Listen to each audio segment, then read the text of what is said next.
أعوذ بالله من الشيطان الرجيم. بسم الله الرحمن الرحيم. لإيلاف قريش إيلافهم رحلة الشتاء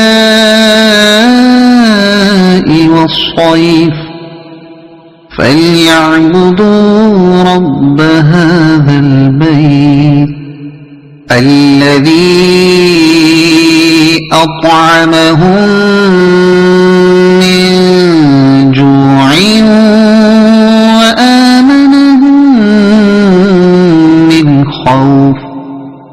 صدق الله العظيم.